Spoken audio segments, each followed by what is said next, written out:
lovely Weather Watchers pictures in once again. Look at this one of Culloden. Beautiful start to the day. But for many of us today, it's actually going to be quite cloudy. For some, it's a misty, murky start. We've got some patchy fog. We've also got some frost around. In fact, in Redesdale in Northumberland last night, the temperature fell to -6.7. So you won't be surprised if you're stepping out early on today that there's some frost.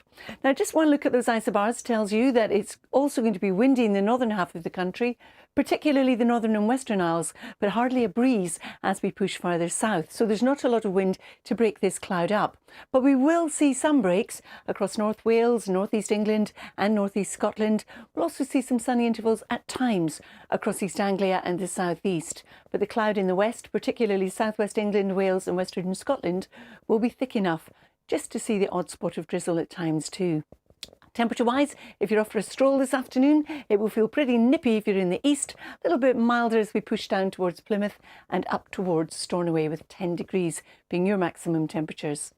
Now, heading on through the evening and overnight, we still will hang on to a lot of cloud. There'll be some breaks. Temperatures in those breaks will fall. Locally, we'll see a touch of frost here and there, but it shouldn't be a problem. But the wind will strengthen, touching gale force, the gusts that is, across western Scotland. And then we've got this weather front coming our way that's going to introduce some rain.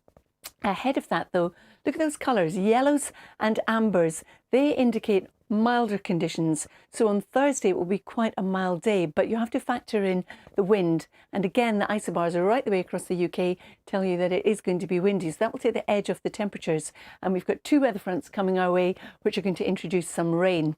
So a cloudy start to the day across England and also Wales. Here too, it's going to be windy. Our first weather front moves across Northern Ireland, Scotland into Northern England. This will be heavy at times as well. There'll be a brief lull, but it will brighten up a little before the next band comes in. And these black circles indicate the strength of the winds. So touching gale force across the northern and western Isles in particular, but a windy day wherever you are. Temperatures, it will say 10 to about 12 on your thermometer.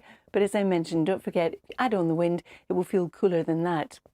Now, talking of cool, as our weather front slips southwards during Thursday and Friday, eventually clearing, that opens the gates for some cold air represented by the blue to come our way. So there go our weather fronts taking their cloud and by then patchy rain with them, moving off onto the near continent. Then behind, we're looking at some sunshine. Fair weather cloud developing, a few showers, but again across the north of the country it's going to be windy with gales, possibly even severe gales across Shetland, and some of those showers will be wintry, even at lower levels in Shetland at times. Dan. Thank you very much for that, Carol. See you a little bit later on. So that's the weather for the start of a brand new decade. Also, let's bring you up to date with